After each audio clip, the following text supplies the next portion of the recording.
PR. ඒ වගේ දේවල්ට fail කරන්නේ නැහැ. Right? As I have taught you during the professorial appointment, a marking scheme එක ගැන මම කතා කරන්නේ. So we follow this marking scheme to the letter. හරි. Okay. So ඒ වගේ පොඩ්ඩක් be aware of. Now, what investigations would you need to confirm your clinical diagnosis? So, for all valvular heart diseases, echocardiogram is the key investigation. What investigations do you know? We say you will request a 2D echocardiogram, right? Until that point, you will also do an ECG and a chest X-ray, right? Because ultimately you do the echo, but basic investigations, cardiac investigations, you do a ECG and a chest X-ray. It is very, very unusual to be asked about management in the short case for valvular heart disease. So don't worry too much about that. But just read it. It is very, very unusual for somebody to ask those sort of questions, right? Right? Usually we ask you about clinical signs and complications and basic investigations. Management, right? Of course, if you have done excellently well and we want to give you a distinction, we might ask you a little bit about the management, but nothing complicated. Okay. Any questions about this one?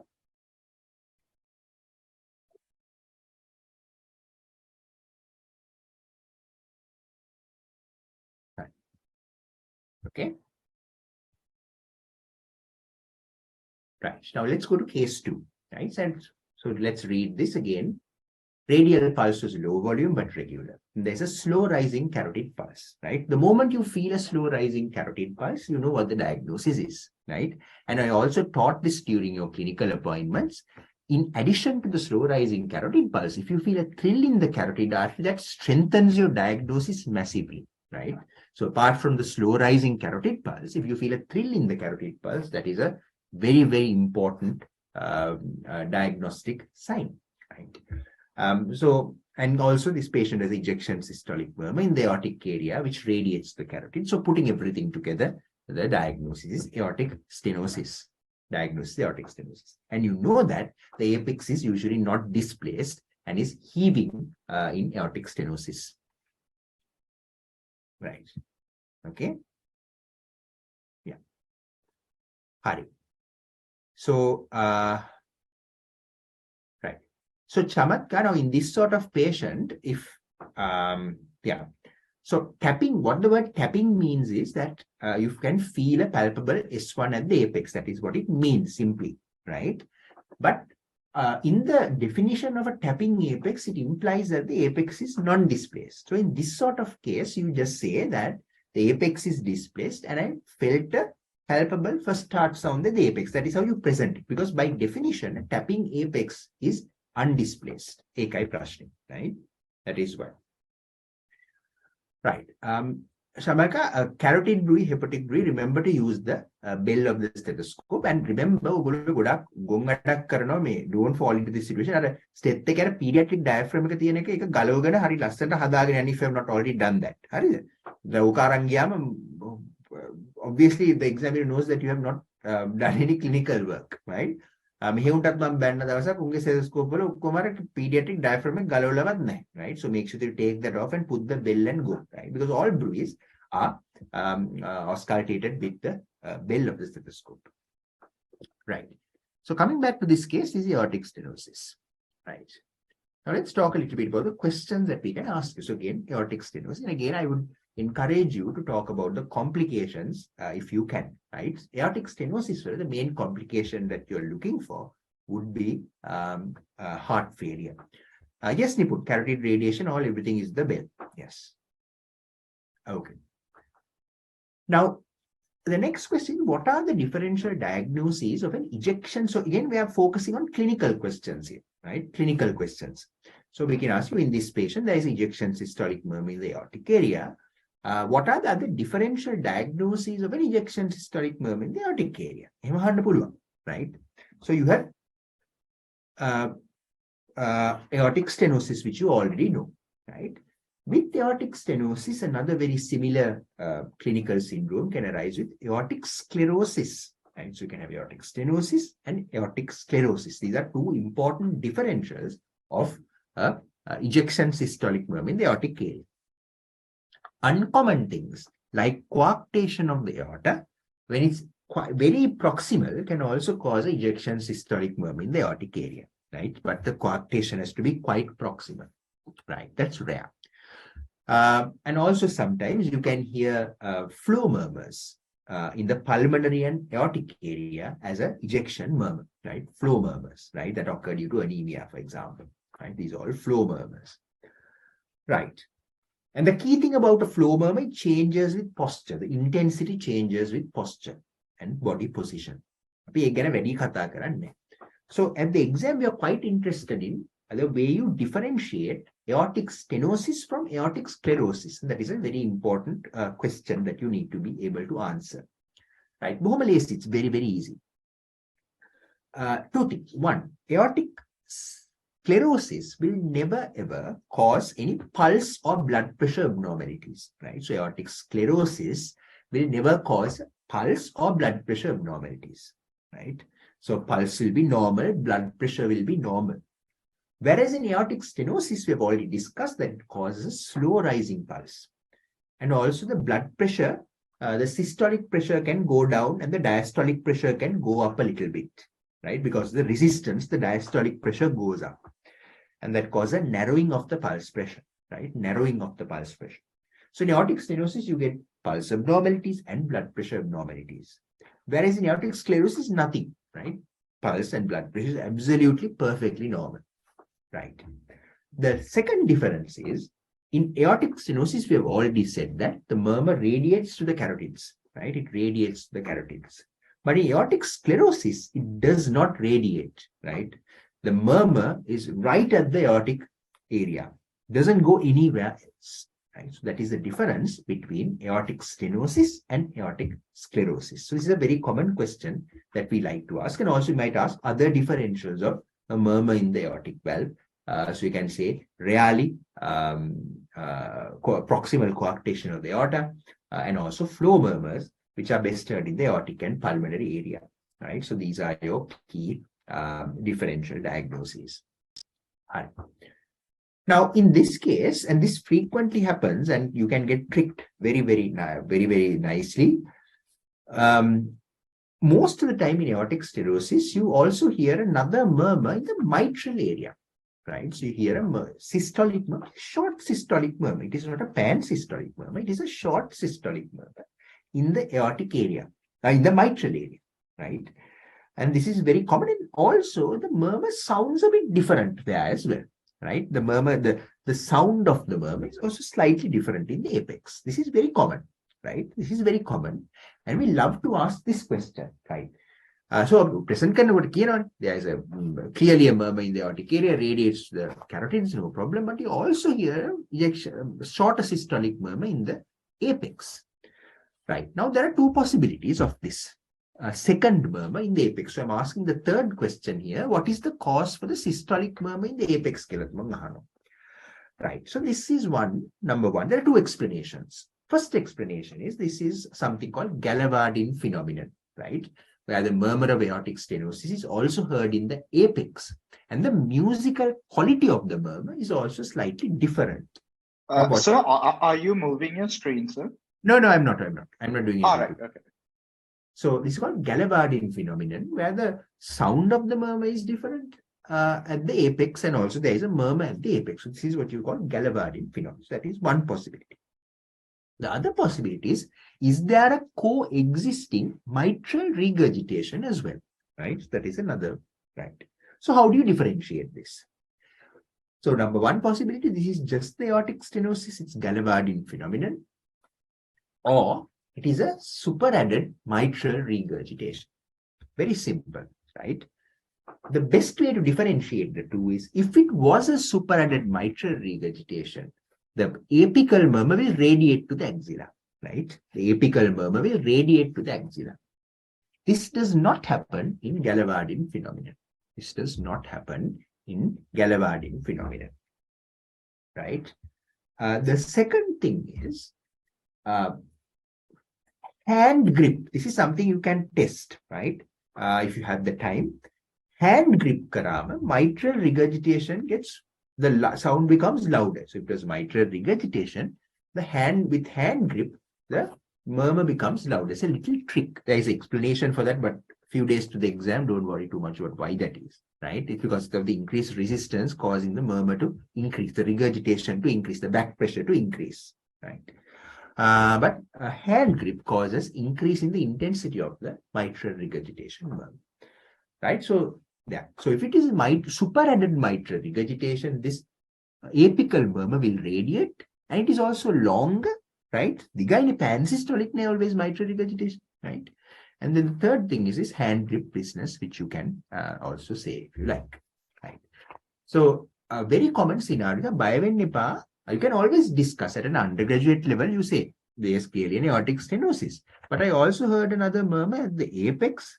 The possibilities are, right, that this could be Gallavardine phenomenon, or this could be superadded mitral regurgitation. And then you can discuss if I think that this is mostly Gallavardine phenomenon, because if it was mitral regurgitation, I would expect the murmur to be longer.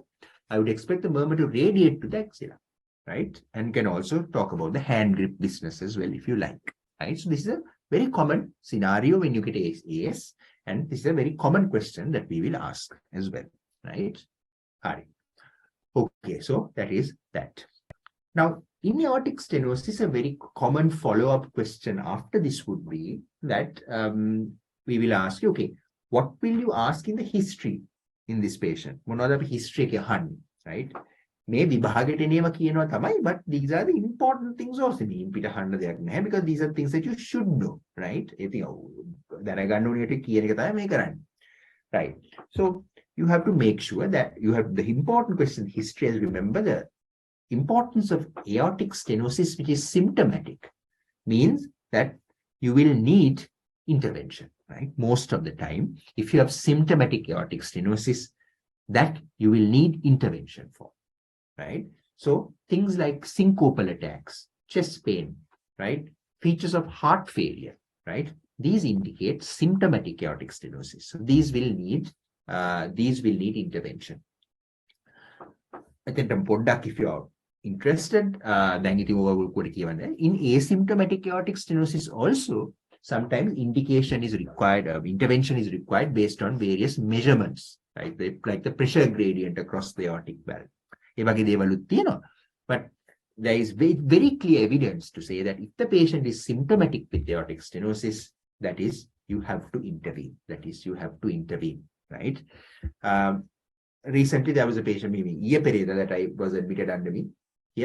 Fell in the middle of the town, just collapsed in the middle of the town, right? So as usual, and trauma everywhere, right? But nobody bothered to auscultate the heart properly, right? So there was a very clear aortic stenosis, very severe aortic stenosis. So that sort of patient will need intervention, right? So sudden collapse, syncopal episode in the middle of the town, right? Okay. So that is important. And again, the same question I asked in the previous case, what investigations would we need to confirm the clinical diagnosis? Same echo. Now, the last one is again a distinction question. Remember that patients with symptomatic aortic stenosis, right, have a 50% mortality, right, within the next year. That is why you need to intervene, right? Close to 50% or even more in the next year, they have a mortality. Right. So that's why the evidence says that you have to intervene if they are symptomatic. Right. So these are some of the questions. And aortic stenosis is a very common case. Very common case at the short cases. Right. Right.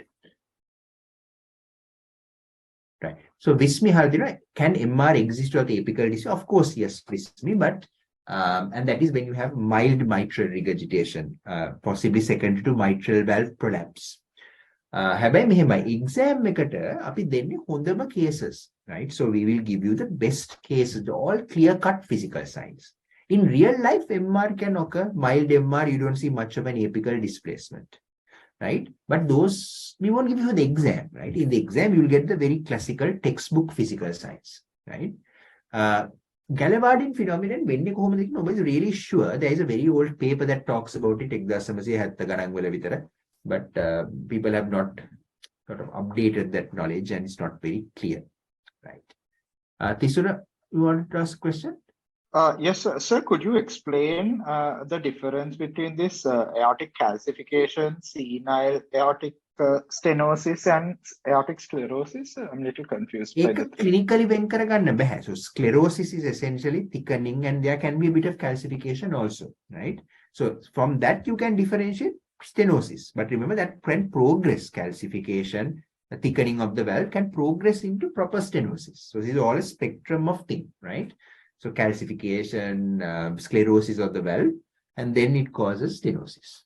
Yeah, So, sir, sclerosis is sort of what is referred to as the senile senile aortic. තමයි ඉතින් මේ ඔක්කොම නේද senile Oh. තමයි aortic stenosis also most often age related නේද so senile තමයි all of these are senile but sclerosis is just thickening, doesn't cause a lot of hemodynamic disturbance. There may be a little bit of calcification, but when the thing gets worse, they often have calcification and tightness of the aortic orifice. Yeah. Right, sir. So, sir, in a middle-aged sort of patient, aortic sclerosis considered middle-aged aortic sort of this aortic sclerosis are not very common, right? So if a middle-aged person has aortic sort of murmur, it might be bicuspid aortic valve or something congenital which has got worse. Yeah. Right, sir. Thank you. Right? Yeah. Right. So that is that. තව පොඩි කතන්දරයක් මේ mitral regurgitation මම මෙතන case එකක් දාලා නැහැ but remember because somebody asked this mitral regurgitation you know the physical signs already, radiates to the axilla as you know. Rarely mitral regurgitation can radiate to the left lower sternal edge, right? අනිත් පැත්තට යන්න පුළුවන්. This phenomenon happens මේක සමහරට අපි විභාගෙදී අහන්න ඉස්සර තමයි මේ කියන්නේ මම හැමෝටම කියලා දුන්නේ නැත්නම් අහගන්න. So mitral regurgitation 95% of the time radiates the axilla, no doubt. Occasionally, mitral regurgitation murmur can radiate to the left lower sternal edge. And this is when the posterior leaflet of the mitral valve is involved. That is only the posterior leaflet, right? In that situation, the murmur radiates in the opposite direction. Okay. Hi. Now, this case, I don't think I covered this during your professional appointment. Now, this happens, may wage cases then because sometimes you can't find cases, right? Cardiovascular cases, right? So what we are then forced to give patients who have had valve replacement surgery. Harima lazy case, very easy. No problem, right? To do these things, there is no problem at all. You can see the bloody scar in the middle, right? So that gives it away, right? And then you can hear the valve sound. Most often there'll be nothing else, right? Just the scar and a prosthetic valve click. Listen carefully to see whether is it the mitral valve that is replaced or the aortic valve, and also somehow the dekama replace so be careful, right? So sometimes you have dual valve replacement. And I'm sure during the last few weeks you have rang the outer bones, but before that you've gone to cardiothoracic and had a bit of a listen to what these prosthetic valves click sound like. Hari, make case again, what you have to do next is you have to look out for complications related to the prosthetic valve surgery, right? Or procedure, or because of the prosthetic valve. So මෙතෙන්දී බලන්න ඕන සෙල්ලම් කීපයක් තියෙනවා. Number one, you have to comment on, if you get this sort of case, you have to comment on whether the patient has clinical evidence of endocarditis, which as you know is a problem associated with prosthetic valves. So you will say in the general examination, when you're presenting the case or later to this patient with a prosthetic valve, then you will say, okay, in the general right, in the general examination, I did not find evidence of infective endocarditis. That is one, right? This is a complication, right? Another thing in the general examination that you have to comment on or say later is that does the patient have any bleeding manifestations, right? Commonly in the palate, so you might see palatal petechiae, right? Or in the skin, you might see ecchymosis, right? Because as you know, these patients will be on anticoagulation, especially mechanical valves will be on anticoagulation. Prosthetic valve prosthetic it's a mechanical that you can hear very nicely. So they will be on anticoagulation, and you will look for features of overcoagulation, right? So things like ecchymosis and bleeding, gum bleeding, or parietal petechiae, you need to comment on, right? Then in the last thing you have to comment on, are there any direct problems in the valve itself, right? For example, is there stenosis of the prosthetic valve? In that sense, you will hear a murmur, stenotic murmur, right? Or is there regurgitation related to the prosthetic valve? That is dysfunction of the prosthetic valve, regurgitation. So again, auscultation, I did not hear any murmurs to suggest stenosis or dysfunction of the prosthetic valve. So is there evidence of endocarditis? Is there evidence of overcoagulation in general examination? And in the auscultated part of it, mentioned there are no murmurs which suggest stenosis or regurgitation of the prosthetic valve. Right? So just to alert you to the fact that you can get these prosthetic valve surgical patients also when we can't find patients. Especially පළවෙනි දවසේ ඕක වෙන්නේ නිකන් පොඩක් පරක්කු වෙනකොට තමයි ඕක වෙන්නේ. මොකද එකම කේස් එක හැමදාම දෙන්නත් බෑ. In order to establish a bit of variety, we have to give these cases also. Right. Any questions? So how do you differentiate between the mitral valve and aortic valve in this? That's just with the sound. So you have to time it with S1 and S2. Right? S1 and S2 එක time කරන්න ඕනේ. Right? So right. Okay. If the prosthetic valve corresponds, the click corresponds to S1, that is most likely mitral. Right? If it's S2, most likely aortic. Now pulmonary tricuspid will replace කරනවා, but those are rare. Yeah. And also where you can hear it very nicely in the apex if it's a mitral valve replacement. Apex again. If it's aortic valve, you hear it in the aortic area. So it's not very difficult to do that. Right. This is with a sort of a mechanical heart valve. No, bioprosthetic, there will be no difference. So you can't say. If at all, we'll give you a mechanical valve replacement. Right. Okay. Thank you. Right. A few questions. Let's see. So yes, Nipun, sometimes you can get a flow murmur across the prosthetic valve, right? Especially aortic valve, you might, even if it's a normal thing, you might hear a little bit of a flow murmur. So that is possible. So discuss kind of long. So if you have aortic valve replacement patient and you hear a little bit of a flow murmur on it, but no other signs of aortic stenosis, you can say this might be a flow murmur here. Yes.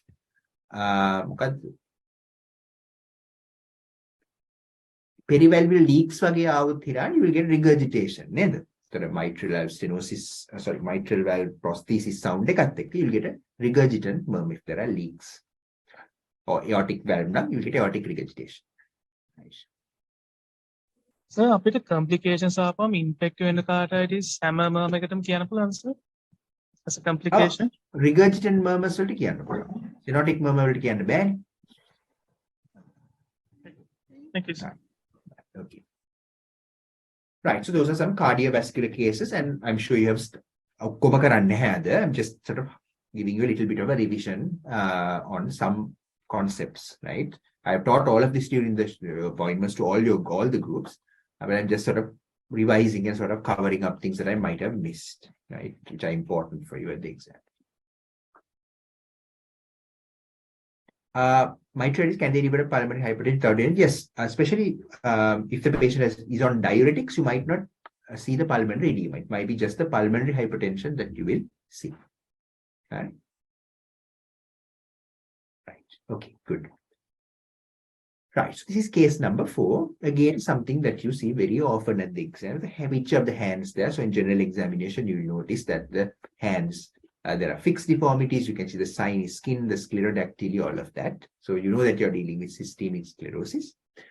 And then the findings in this case. So a little bit about the presentation in the respiratory system. I think that the easiest way to present is you do the present general examination, present the trachea and all of that, and then say, okay, is this bilateral or unilateral?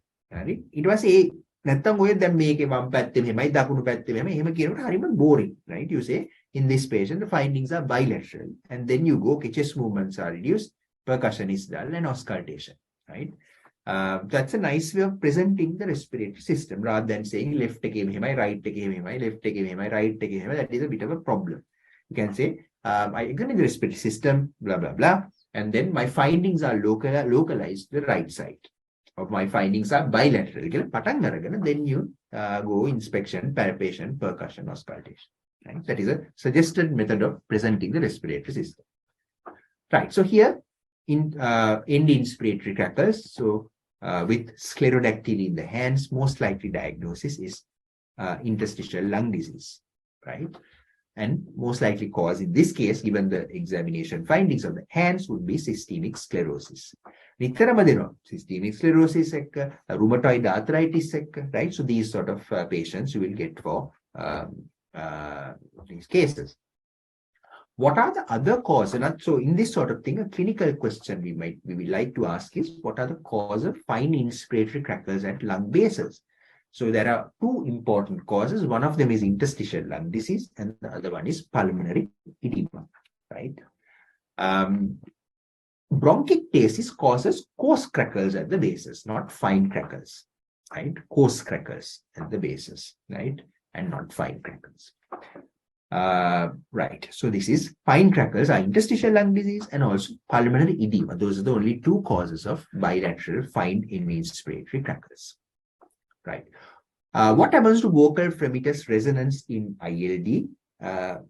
If there is significant, so in advanced disease, you get a lot of fibrous tissue in the bases, Hansana. So there you get, when there's fibrosis, the vocal fremitus and resonance increase, right? Hemogam, I don't expect to find that because the disease is mostly interstitial. You won't get a lot of changes in the vocal fremitus resonance.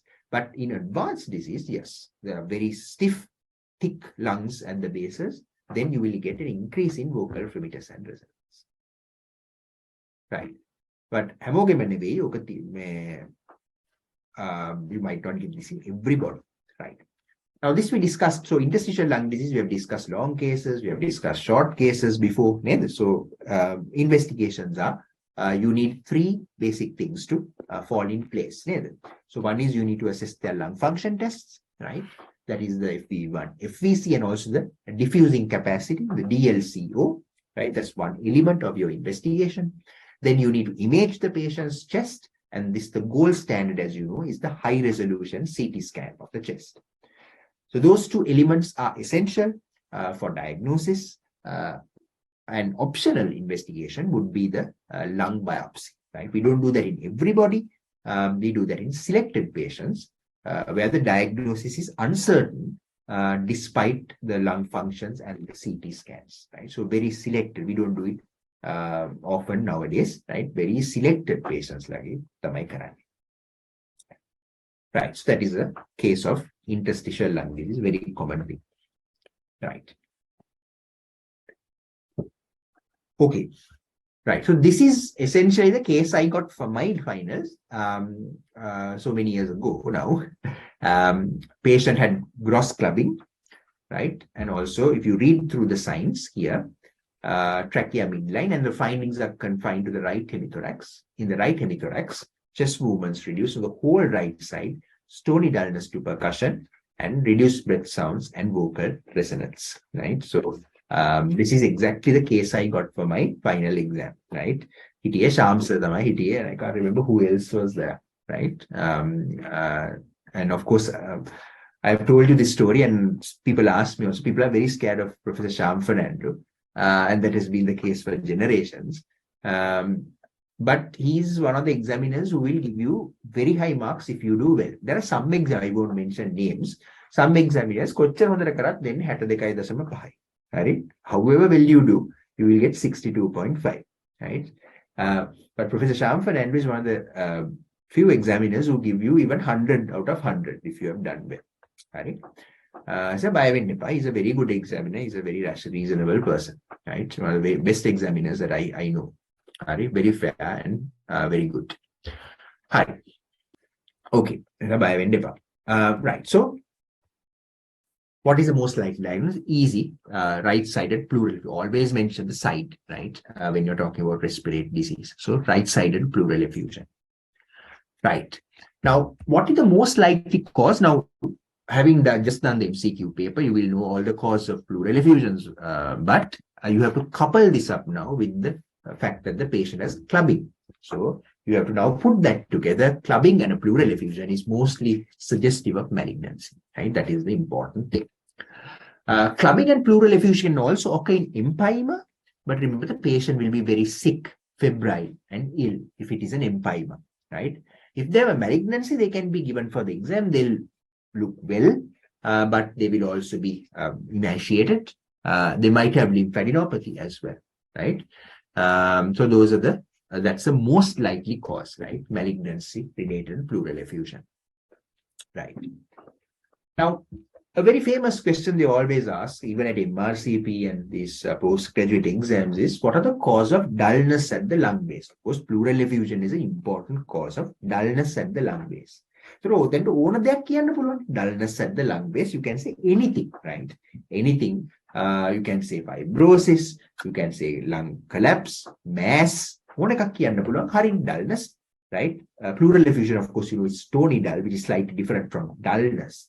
But dullness of the lung base can be due to fibrosis of the lung base, can be due to collapse of the lower lobe of the lung, right? Can be due to mass at the bases of the lungs, right? Anything can cause dullness.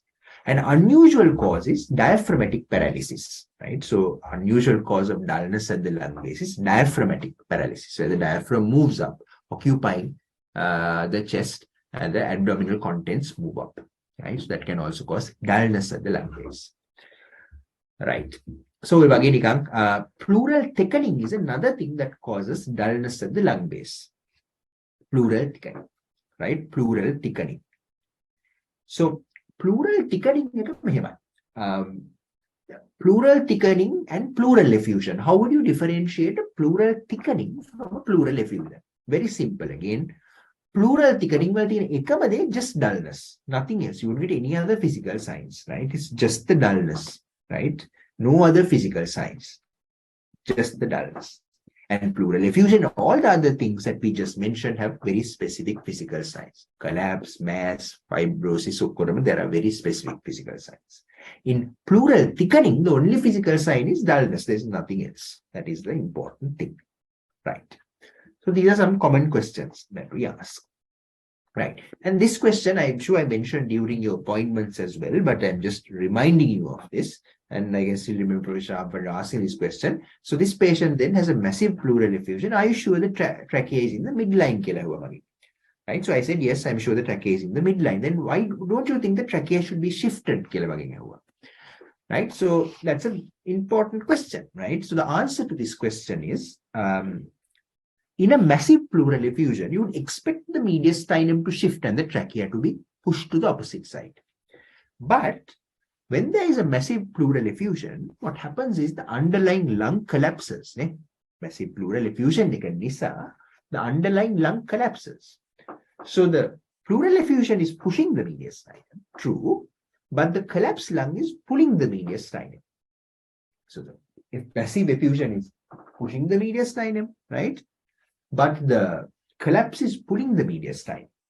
And now the net effect of this pushing-pulling business will be the trachea remaining in the midline, the mediastinum remaining in the midline. So that is what happens in these patients, right? So pushing and pulling, the net effect of pushing and pulling. That is why the trachea is in the midline. Another cause of this phenomenon could be a fixed mediastinum. Fixed mediastinum. Mediastinum doesn't move, right? It is fixed. This can happen in radiotherapy to the mediastinum. Sometimes patients with cancer have received radiotherapy, and you will see the scars on the chest, the burns sort of thing. So if the mediastinum is fixed due to radiotherapy, fibrosis of the mediastinum, or cancer infiltrating into the mediastinum, right? These all can cause a fixed mediastinum. Radiation, fibrosis of the mediastinum, or cancer infiltrating into the mediastinum. These can always also cause a fixed mediastinum that does not move, right? So that is another reason for the trachea to be midline despite there being massive pleural effusion. Hi, so these are some important things that we will ask you. Hi. Investigations, all of you know that you need to obviously image the patient and aspirate to a diagnostic aspirate. And here you are looking for, is this exudate or transudate? And we have discussed that concept during the MCQs about Light's criteria, extended Light's criteria, when we were doing the MCQs, right? So a little bit of a discussion there. And also, we might ask you general cause of transudative effusions, exudative effusions. Easy now because you have just studied this for the MCQ, right? What are the cause of transudative effusions? What are the cause of exudative effusions? Remember, transudative effusions tend to be bilateral. Hi. Any questions about this? Again, a good question. Kasun, can you take the trachea by the way? So, Kasun, I know this is a common problem. At the exam, respiratory patients are usually propped up at 45 degrees. Right? So remember, respiratory cardiovascular patients are propped up, and we ensure that the senior registrars do this before the cases, so that you can do it as in your flow, you can do it right at the start. Right? When the patient is completely supine, don't check the trachea. It's very uncomfortable to the patient, and sort of we mark you down for technique on that. Right? But because the patient is propped up at 45 degrees, that's okay. You can do the trachea and the lymph nodes. Right. Any questions?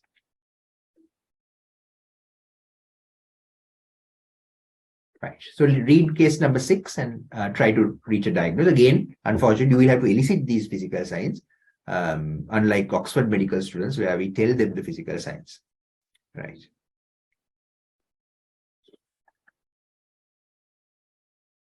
Right. Okay. So as I told you, left apical flattening is a very important physical sign in a respiratory case, because that will almost always indicate apical fibrosis. Right. And in this patient, the signs are consistent with apical fibrosis. Apical fibrosis. Right. So it's a very common short. I just want to alert you to the fact that this is a very common short case. Harima common. Right, very common. You can easily find a patient with old TB in the wards, and very, very common. Right. Now, apical fibrosis, TB is the most common cause of apical lung fibrosis, but there are others, right? So the list of others, but just remind you, the list of others are spondyloarthritis related apical fibrosis. So, for example, in ankylosing spondylitis, they can get apical fibrosis, right? Sarcoidosis, which is a granulomatous disease, which can cause fibrosis in advanced cases, that is also apical sarcoidosis. And there's a very similar disorder called berylliosis, which is also apical berylliosis. Then, when it comes to occupational lung diseases, silicosis is also apical fibrosis, silicosis, right? And chronic hypersensitivity pneumonitis is also apical. Right? So these are all causes of apical lung fibrosis. Tuberculosis being the leading cause by far, but also if somebody asks you a list, things like sarcoidosis, silicosis, berylliosis, and chronic hypersensitivity pneumonitis, which leads to fibrosis. These are all causes of apical lung fibrosis, and the list goes on, but those are the important ones. Right. So again, I'm just sort of highlighting the common short cases that you would expect to get at the exam. I don't know what you're getting, and if I knew, I won't be able to do this teaching for you.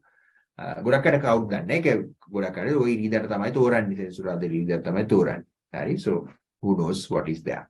And also it is a disadvantage. Please don't do this to find out cases. There is no sense in doing that, right?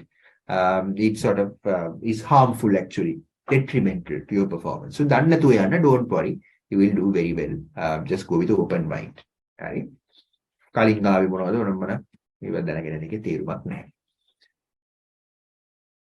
I know you do that, especially for long cases. Like kabak nadi mukad monawage magula dawe kila daraganda, but don't go with pre method tattoo ekak tibbot bronchiectasis and amane e wage dewal karanne yanne epa. Don't do that. It's not good. Hari. Hi. Okay, so these are some of the respiratory cases that you can get.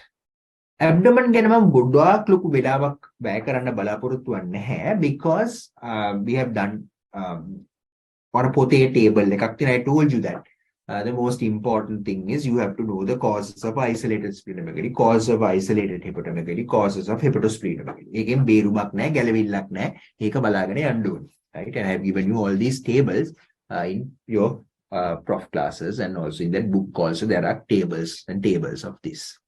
Right. So eka padam karange, there is no escape from it. Right. And please study that because easy marks. Right. So if you do this sort of thing, palo and massive splenomegaly, quite big splenomegaly. Right.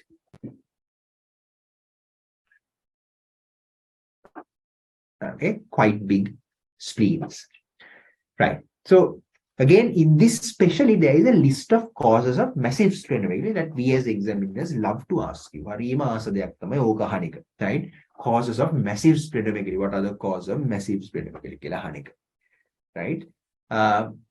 So there are a list of causes. Right? Number one, myelofibrosis. Right? So myeloproliferative neoplasms.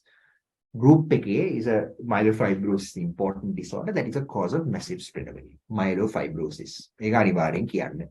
Chronic myeloid leukemia is another cause of massive splenomegaly. Chronic myeloid leukemia.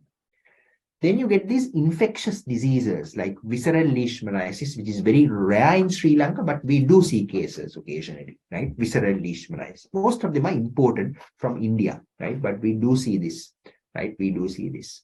Visceral leishmaniasis. And then chronic malaria, which is also called tropical splenomegaly syndrome, TSS, is another thing that you get massive splenomegaly with, right? Tropical splenomegaly syndrome, tropical splenomegaly syndrome. So these are the key causes: myelofibrosis, chronic myeloid leukemia, visceral leishmaniasis, tropical splenomegaly syndrome, right? Rarely, you do still get patients with thalassemia who have massive splenomegaly, right? But because thalassemia is well managed now, we have right? Right? Because thalassemia is excellently well managed now. We rarely see these patients with massive splenomegaly. Right? I gave one of the very first patients in my first medical appointment was a patient with massive splenomegaly, thalassemic facies, all of that, adult, I think 35-year-old female or so. Right. Another rare cause of massive splenomegaly is splenic lymphoma. That's a very rare cause of massive splenomegaly, splenic lymphoma. Right? And amyloidosis again. Amyloidosis is samani hepatosplenomegaly dekamenua, but can cause massive organomegaly, amyloidosis. Right? They are very rare causes, very rare causes. Hi. Right. So that is something that you need to know. And තවර නිතරම අහන එකක් තමයි ඇයි මේක liver එකක් කියන්නේ ඇයි මේක spleen එකක් කියන්නේ ඔය වගේ කතන්දර නිතරම අහන. Right. Now that story is specifically useful in this. Now this is a very tricky case. එකපාරක් දුන්න ඔක්කොම වරද්ද ගත්තා. Right.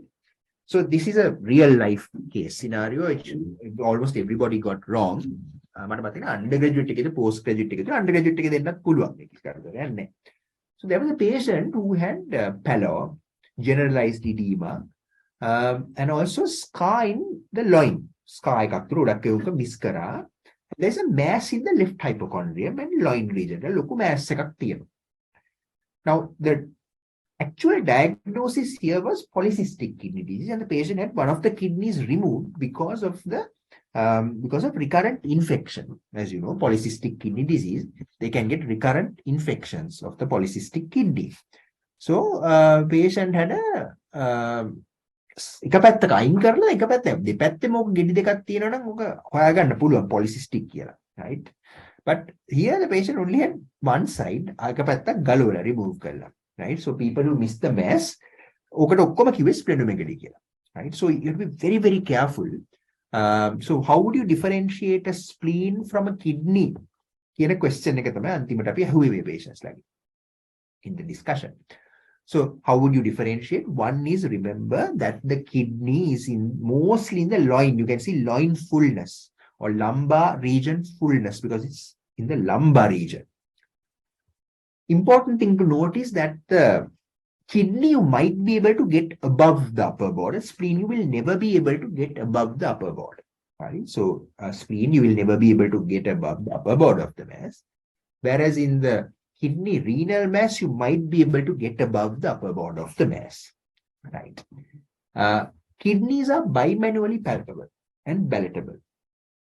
Spleen like a parissaven, because some massive spleens you might think like it's sort of bimanually palpable.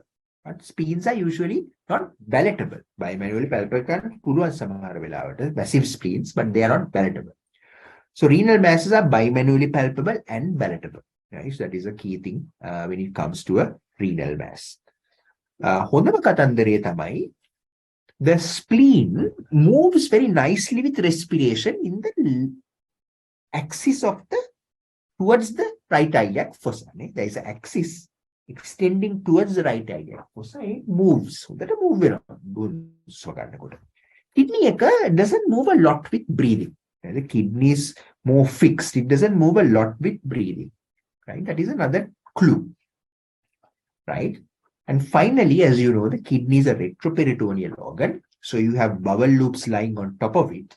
And you will have bands of resonance, areas or regions of resonance over this mass. So that is something that you will also find. Right? So these things. So location mostly, may patient location was mostly in the loin region, right? It was bimanually palpable, palatable, didn't move a lot with breathing, right? And definitely didn't move towards the right iliac fossa, right?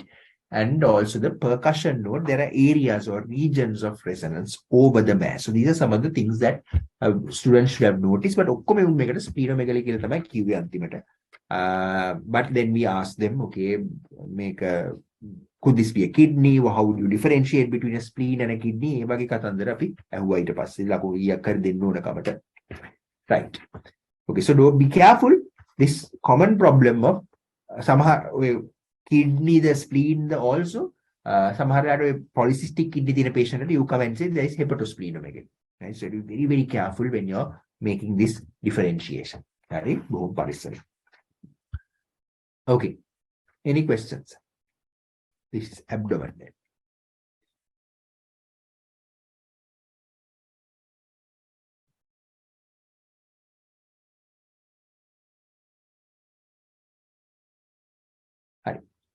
Right now, neurology, we have done during the appointment.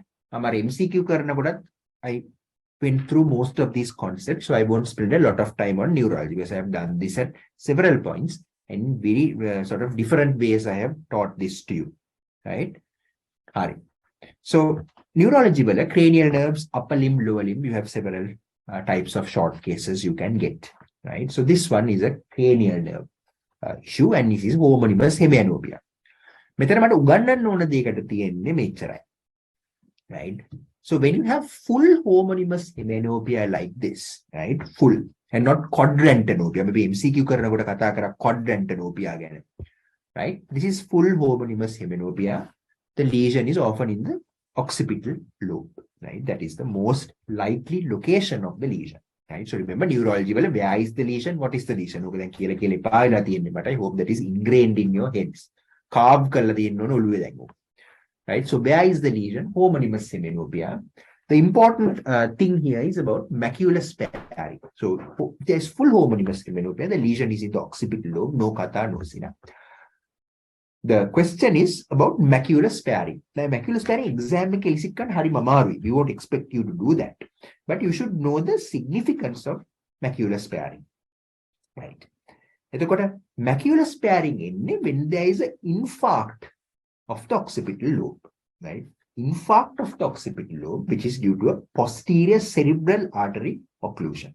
Right? Posterior cerebral artery occlusion gives rise to occipital lobe infarct. That gives you homonymous hemianopia with macular sparing. And the simple reason for why that happens is the macula is supplied by a completely different artery. The macular region in the brain is supplied by a completely different artery, and that is a branch of the middle cerebral artery. MCQ වලදී මේක අතදරේ කිව්වා. Right? So it is a branch of the middle cerebral artery. So macular sparing occurs when there is an infarct of the occipital lobe. But when there is a space occupying lesion, like a tumor, that doesn't have this vascular business. It just infiltrates into the occipital lobe. So the macula, like in this patient, the macula is involved, means it might be a tumor, right? It might be a tumor. Right. So that is a very simple approach to homonymous heminopia, right? The lesion is most often in the occipital lobe when there's a full homonymous heminopia like this. And then you will say, okay, you look for macular sparing. If there is macular sparing, that indicates that this is a vascular lesion, an infarction of the posterior cerebral artery region. And why? Because the macula is supplied by the middle cerebral artery branches. Right. Right.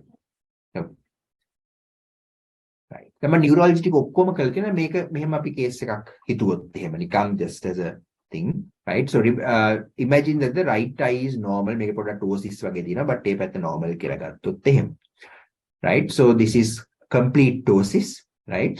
And the eye is not moving anywhere. So there's complete ophthalmoplegia, right? Then මම ඔක්කොම උගන්ලා තිනවා තුන් පාරක් උගන්ලා තියෙනවා. හරි? So I'm not going to spend a lot of time doing this now. Just as a quick revision, if you get this sort of case for the exam, what are the possible differential diagnoses? So the Islamic canon, when somebody asks you what are the differentials, first thing I would say, I would like to localize the lesion. Right? So remember, when you have this sort of picture on the left, what you interpret this is, so all 3, 4, 6, all the cranial nerves are involved on the left side. Yeah, that is how you interpret this. So remember, we talked about the pathway of the third nerve. The possibilities are 1, 3, 4, 6 all go through the cavernous sinus. So it might be a lesion in the cavernous sinus. Number 2, it might be a lesion in the superior orbital fissure. Again, this is a region where the 3, 4, 6 cranial nerves lie together. Finally, this might be a lesion in the orbital apex, right? So these are the 3 places. So it might be cavernous sinus, superior orbital fissure, orbital apex, right? In the cavernous sinus, easy thing, use the trigeminal nerve. You get trigeminal nerve V1 and V2 involved. In addition to this, if it is a cavernous sinus thrombosis, the eye will appear red and proptosed, right? These are some things in addition, right? In the superior orbital fissure, it is 3, 4, 6, and 5, 1, just the ophthalmic division that is involved. And this can happen in granulomatous diseases of the superior orbital fissure. Famous thing is something called Tolosa-Hunt syndrome, which is a granulomatous disease of the superior orbital fissure. Finally, this clinical collection of signs can occur in orbital apex syndrome, right? Orbital apex syndrome. And there, the trigeminal nerve is normal, but the optic nerve is involved. So the optic nerve is impaired. So the visual acuity is impaired, right? Visual acuity is impaired. Work up karagana, you should now be able to, because you have done this several times now, right? So this is just a quick example. Third nerve palsies are very, very common. Third nerve and these sort of ocular cranial nerve palsies are very, very common short cases. Right? So what is the diagnosis here? So there is clearly a lower motor neuron facial nerve palsy on the left with hearing impairment and nystagmus. Right. This is again very similar to a case that I got in my neurology short case. So the command was to examine the lower cranial nerves. Lower cranial nerves, think facial nerve. Hearing loss, right? And then I said there is clearly a lower motor neuron 7th nerve palsy, but I also notice a hearing impairment. I would like to examine the 5th cranial nerve. Hari. Fifth cranial nerve sensory loss. Actually, this was a CP angle tumor. Right? ගොඩක් කියමු දැන් ওই panel එකට කියපු මම ඉතින් අලුත් එක කතා කරනවා ඒගොල්ලෝ facial nerve කියලා ඇවිල්ලා තියෙනවා right ඒගොල්ලෝ fail නෑ pass but I probably got a distinction mark for the case because I put down පඬිතකමට මම කිව්වා මට මේ fifth nerve එක බලන්න ඕනේ කියලා and there is a bit of sensory loss in the trigeminal nerve territory. So Katandare Ekakira. And ultimately it was a CP angle tumor. All right, so be careful. Seventh nerve palsy is very common. We have discussed how to localize lower motor neuron seventh nerve palsy, isolated seventh nerve. We could add appointment take, and also do the MCQs. I revisited some of those things. So this is just an example, CP angle tumor. Neurological thing, right? So this one you cannot call Bell's palsy because Bell's palsy is purely seventh nerve vikarite, right? When there is nystagmus, hearing impairment, you can't say Bell's palsy. Right? Bell's palsy is just the seventh, nothing else, right? So localization here would be a CP angle because nystagmus, cerebellum. Then you have hearing loss, which is the eighth nerve, and also mage case matabu case there was a sensory loss in the trigeminal nerve. So fifth nerve. So 5, 7, 8 are the cranial nerves in the CP angle, if you remember that. Hari. Okay. So facial nerve, third nerve, you have balagana cases. Sorry. Cases. Right. Now this is a weird one.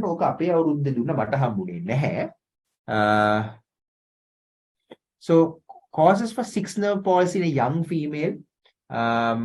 Because it might be raised intracranial pressure. We discuss kara, right? Especially if they are obese, it could be something like idiopathic intracranial hypertension. Yeah? Right. I can remember people cursing the people who selected this case also. One of them is now a consultant endocrinologist, but still, make a case. Right. So what is the diagnosis here? Make a amutu ekak. We amutu in the so this is jugular foramen syndrome, right? Jugular foramen syndrome because that is 9, 10, and 11. Mama lower cranial nerves we talked about this jugular foramen syndrome. Right. Mama tama katawa kirati we අපේ පාර දුන්න තමයි lateral medullary එක නම් ඉතින් හොම්බෙන් යනවා ඒක එකක් දුන්නොත් එහෙම මේ lateral medullary syndrome patient කෙනෙක් දුන්නා. I have told maybe one group this story, but විභාගෙට ළඟ නිසා නිකන් අහගෙන ඉන්නේ ඉතින් to get your mind off the exam. So those days I used to have a group of students. ඒකට කිව්වේ මේ ඒ පටන් ගත්තේ IBSS ඉඳන් repeat campaign එකේ. So I said that I wanted to take all the fellows who had failed all the subjects. It was something subject hatarak tibuna. A combined subject like parasitology, the ones you do in foundation module, all combine into one thing called the combined subject. Parasitology, microbiology, immunology, everything is there. So I took the people who had failed all four subjects in the repeat campaign. So Montessori Montessori absolutely crazy nonsense. And then of course there was a very nice bond that I built up with this set of students, and of course they did later on, they did very well. Some of them are consultants now, but later on they did excellently well. But I used to teach them right up to finals. Final cases and I have fallen into trouble also by going to other wards and showing cases to people right? So then when out of bounds time, I think you must have also done this, gone to Balisara and Balisara gihilla ragama gihilla homo right? I think ragama gihilla hoda katandara vela තියෙනවා මේ case එක බලපිට එහා patient arrest වෙලා resuscitate කරපු කතන්දර වගේ අමුතු කතන්දරක් තියෙනවා. But essentially රාගම ගියාම මේ when we went to the ward HOග මචං මෙන්න මේ neuro case එකක් තියෙනවා මොකක්ද කියලා හොයාගන්න බෑ පොඩ්ඩක් ගිහලා බලපන් ඔක විභාගෙට නම් දෙන්නේ නැහැ නිකන් බලපන් පුළුවන් ද කියලා diagnose කරන්න කියලා. So ඉතින් ගිහලා බැලුවම this is clear lateral medullary syndrome එකක්. ආයි කතා දෙකක් නැහැ. Full blown lateral medullary syndrome Horner's ලස්සනට තියෙනවා. Best I have ever seen up to date, right? Horner's syndrome nystagmus, the palatal palsy, the checkerboard sensory loss, all of this is there, right? So the mamadi munta penla hari balaganin mega lateral venous syndrome ඔක විභාගෙට දෙන්නේ නැහැ. නමුත් ඉතින් ඔබලා ජීවිත කාලයටත් ඔක බලා ගන්න නැහැ කියලා බැනලා දැන් ඉතින් පුවන්ලා. කරලා මෙච්චරත් කිව්වා මේක lateral venous පොඩක් විතර බලන්න කියලා ඊට පස්සේ. හරි. ඊට පස්සේ then ඉතින් exam එකේ දැන් මොකද්ද වෙලා තියෙන්නේ? This patient had been transferred to Colombo for an MRI scan. Right? The same patient that I taught these fellows in Ragama, the patient had been transferred to Colombo for an MRI scan. So the neurology during the days of the exam, and these fellows are also in one group. Sorry, D group. Short case and of those fellows, about 7 fellows, who case right? And then everybody is surprised. These fellows had said, of course, nobody made the connection. And of course, these fellows also didn't own up and say that I have seen this patient before. Of course, why should you? And so, jugular foramen syndrome, right? Foramen magnum එක වෙනස් කතන්දරයක්. ඒක ගැන වැඩි කලබල වෙන්න එපා. මේක මේ මගේ යාළුවෙක්ට දීලා තිනවා. She is now a consultant, but of course, she could diagnose this as an undergraduate student, right? The lateral medullary syndrome, these things put up balagani and right. Right. Enough of their stories. Now let's go to case number 13. Right.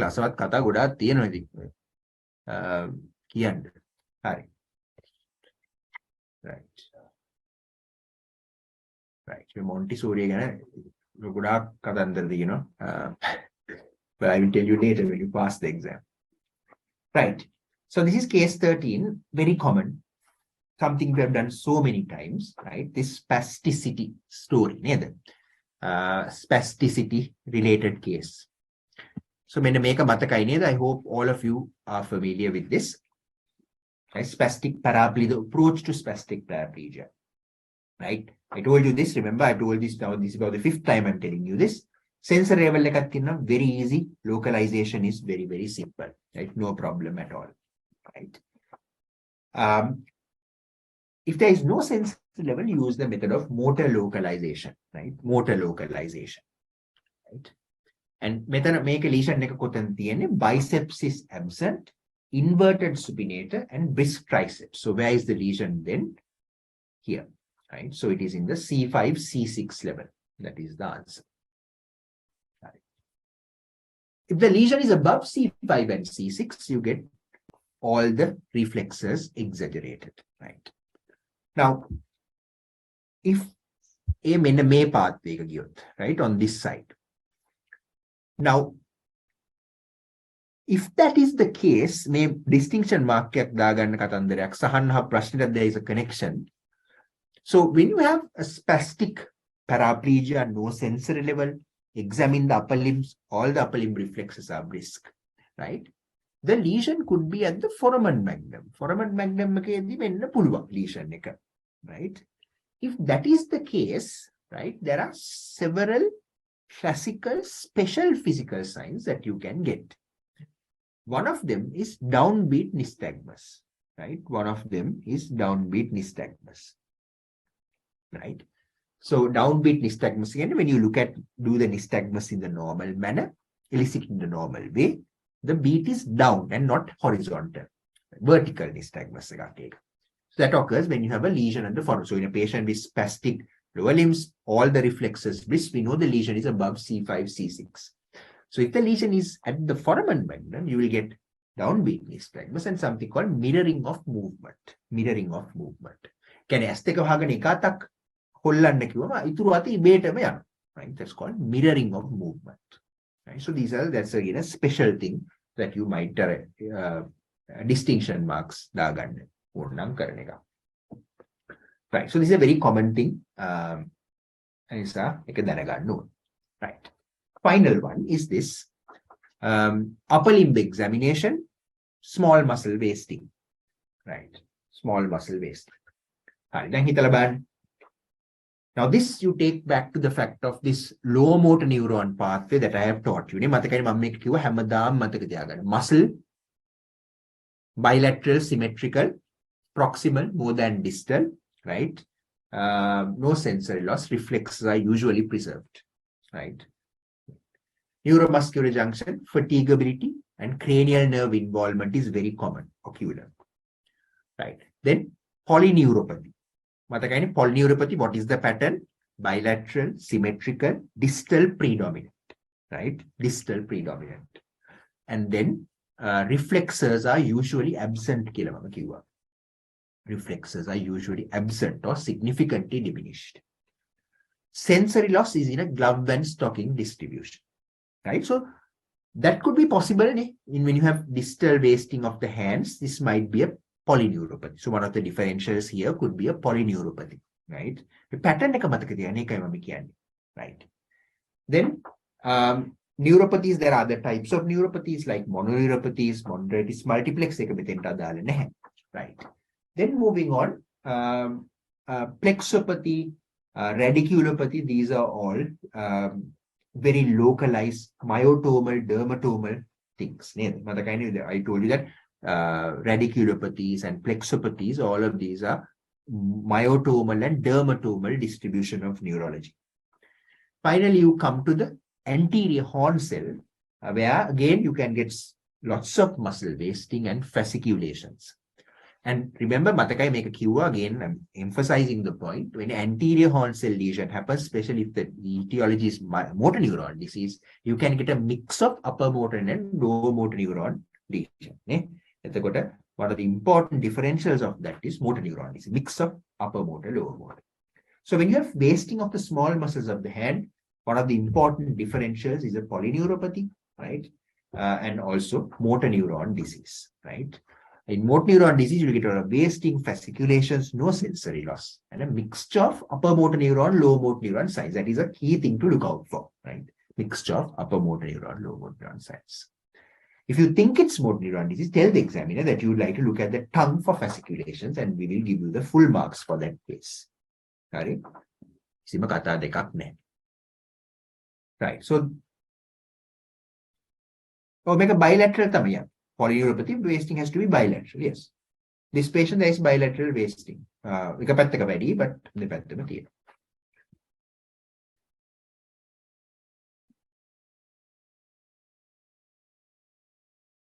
Hi. Okay, so that was just a revision of some short case concepts before you go for the exam next week. Right? I'm sure all of you know these things that I have gone through because I have done this several times and you have studied now. But I hope this was useful sort of to tell you what sort of questions we ask. So cardiovascular, neurology, what is the lesion? Where is the lesion? What are the causes? There's nothing else we can ask. Right? Just go through everything I have taught you, and you'll be absolutely fine. Right. Hari, any questions? So some questions, like more practical ones. Lower limb case, is it okay to do the gait at the beginning or the end? That's a good question. Thank you for asking that. Oh, gait again. Yeah, sure. Okay. Yeah, go ahead, sir. Yeah. I would advise all of you to do the gait at the end. Hari, the reason you have to do the gait in lower limb examination, there is no escape from it. But I would advise you to do it at the end. The reason is, somehow you lose valuable time, right? So it is better to do a quick examine, do the rest, and you have an idea of what's going on, and then you can confirm that with the gait examination, right? So I would advise you strongly to do the gait at the end, right? Because you might waste time because then later and then you lose a few minutes of your valuable time, right? And also, sir, toothpicking, we look at pain, Yes. Cotton wool, do we need to look at touch also? Ideally, yes, but exam we are very specific. We tell you motor examination we focus on.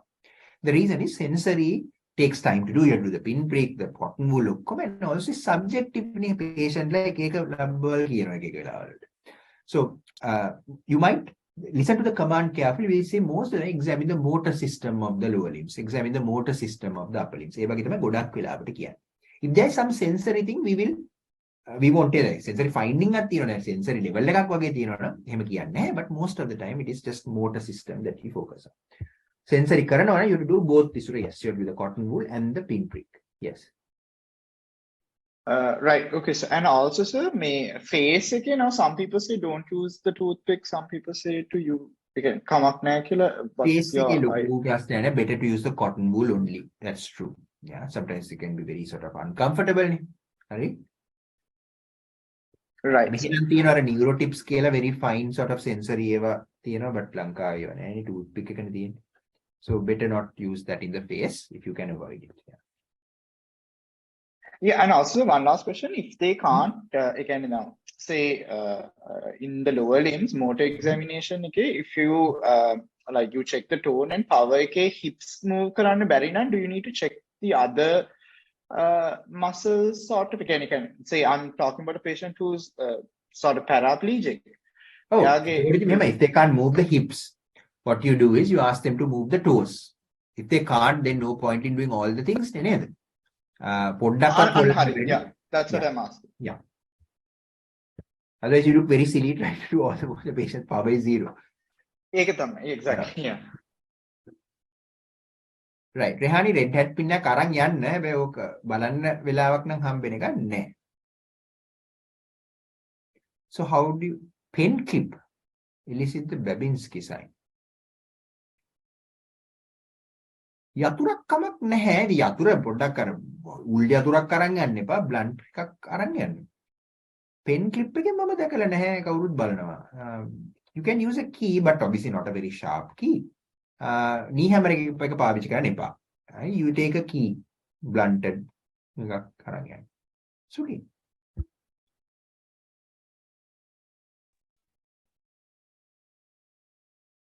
Sir? Sir, අපි මේ අර visual field එකෙන් බලනකොට angle level වලට කමක් නැහැ නේද? පුරුදු වෙලා තියෙන නිසා. Babinski එකද? නෑ visual field එකෙන් බලන්න sir මේ කමන්නේ. angle level වලට කමන්නේ. ප්‍රශ්න. පුළුවන් නම් hat pin එක අරන් යන්න. නමුත් angle level වල කියලා මේ fail කරන්නේ. හරි sir. ප්‍රශ්න නැහැ.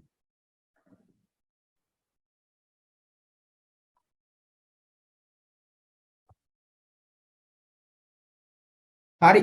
කවද තියෙන නන්ද පටන් ගන්නවද? ඔව් සර්. හරි. පොඩෙන් තව ප්‍රශ්න තියෙනවා. CVS pulmonary hypertension කියන්නේ left heart pain. So pulmonary hypertension තියෙනවා කියන්නේ left heart. නෑ එහෙම කියන්න බෑ. Pulmonary hypertension is pulmonary hypertension. Left heart failure is left heart failure. Two different things. Of course they can be related. But no, you can't say that.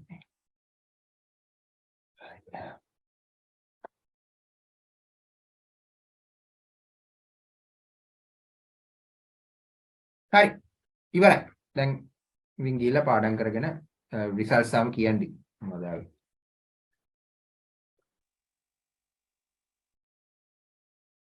හරි ඕකේ හරි sir. thank you